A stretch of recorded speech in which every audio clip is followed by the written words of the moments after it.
Hey y'all, welcome back to my channel.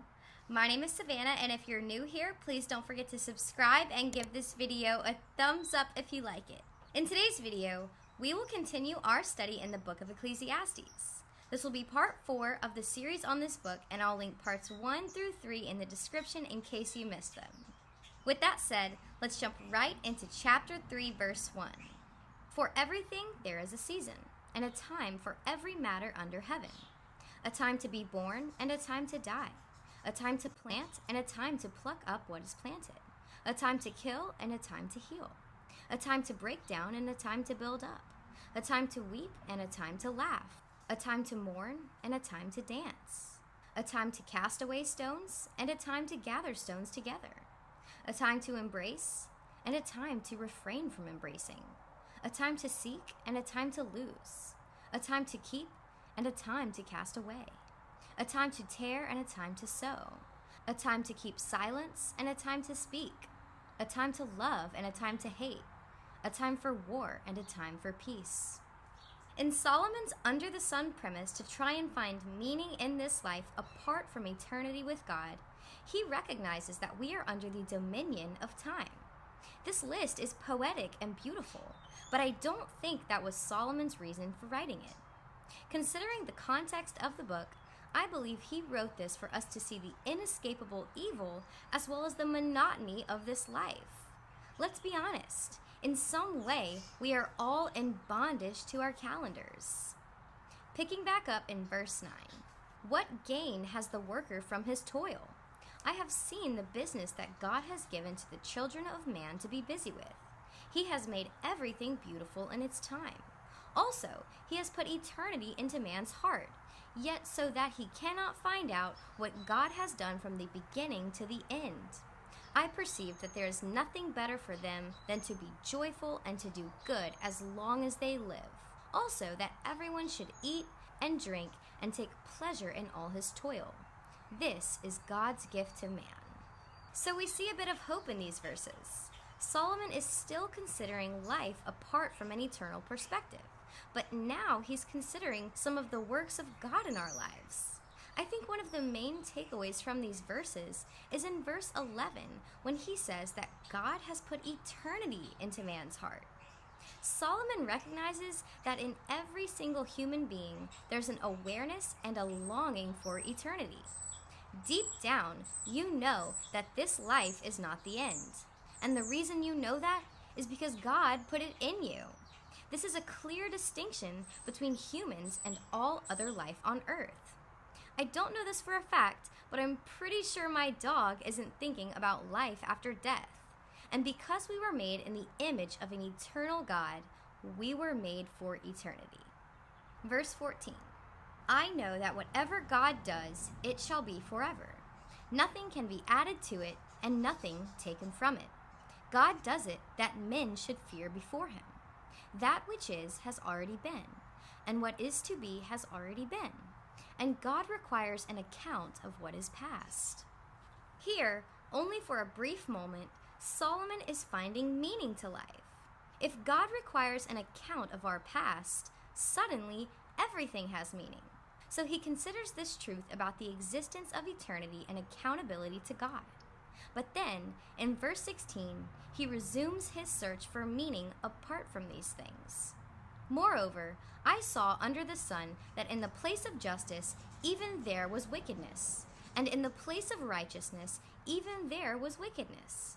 I said in my heart, God will judge the righteous and the wicked, for there is a time for every matter and for every work. I said in my heart with regard to the children of man, that God is testing them, that they may see that they themselves are but beasts. For what happens to the children of man and what happens to the beasts is the same. As one dies, so dies the other. They all have the same breath, and man has no advantage over the beasts. For all is vanity. All go to one place. All are from dust, and to dust all return. Who knows whether the spirit of man goes upward and the spirit of the beast goes down into the earth? Solomon says we are like the animals, and not in the sense that we act like them, but in the sense that we die like them. And in his under the sun premise, absent of eternity with God, he's absolutely right. Sure, we're different from the animals, but we all have the same fate. He says, all are from the dust, and to dust all return. And he closes out chapter 3 with this idea. So I saw that there is nothing better than that a man should rejoice in his work, for that is his lot. Who can bring him to see what will be after him? Here, Solomon is yet again trying to make the best out of a bad situation. That seems to be all he can do under the sun. And in chapter 4, he's going to continue his search for meaning. Verse 1. Again, I saw all the oppressions that are done under the sun, and behold, the tears of the oppressed, and they had no one to comfort them. On the side of their oppressors there was power, and there was no one to comfort them. And I thought the dead who are already dead more fortunate than the living who are still alive. But better than both is he who has not yet been and has not seen the evil deeds that are done under the sun.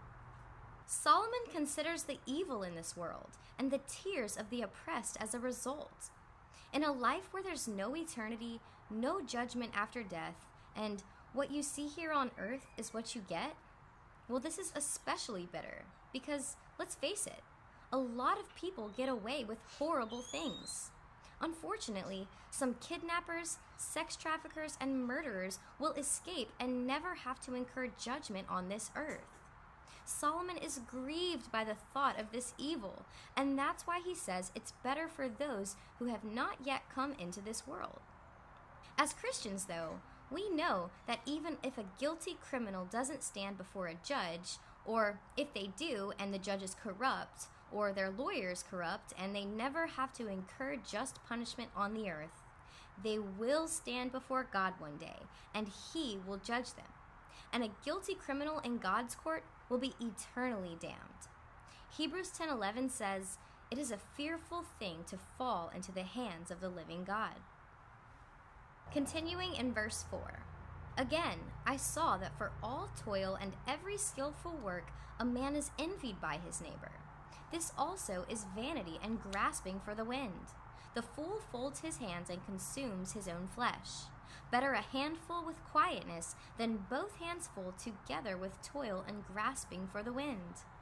Here, Solomon points out that if you gain success and material wealth, many people will be jealous of you.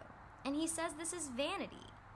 Then he recognizes the lazy nature of the fool, folding his hands, being jealous of his neighbors, and because of his laziness, this is why he fails. And then in verse 6, he reflects on the value of contentment, which is one thing money can't buy. He says it's better to have one handful with quietness or contentment than it is to have two handfuls grasping for the wind, always wanting more and never being satisfied. Verse 7. Again, I saw vanity under the sun.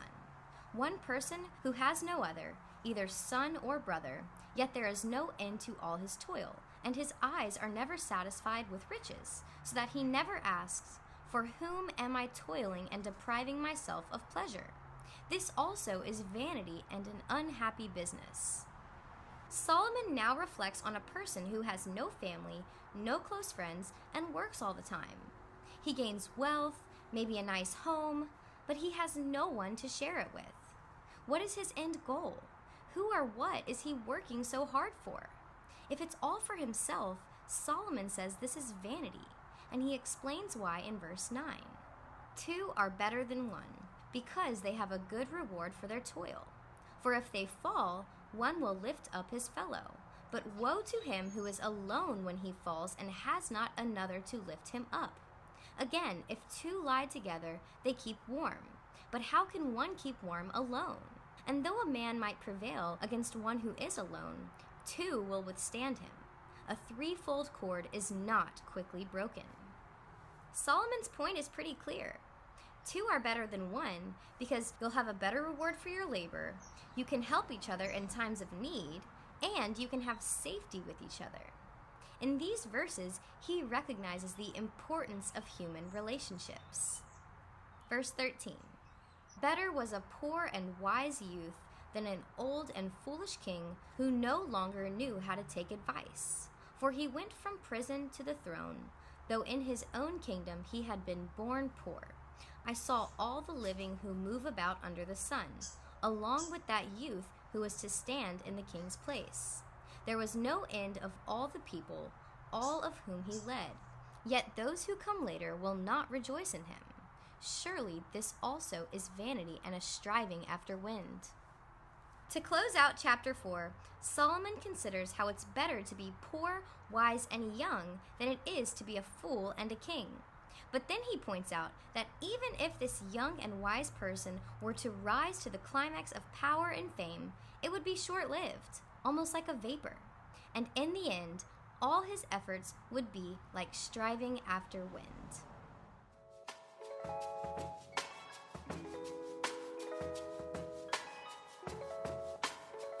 Well, that's all I have for today's video. I thank y'all so much for watching. I will see y'all in my next video. And as always, don't forget to thank God for waking up this morning.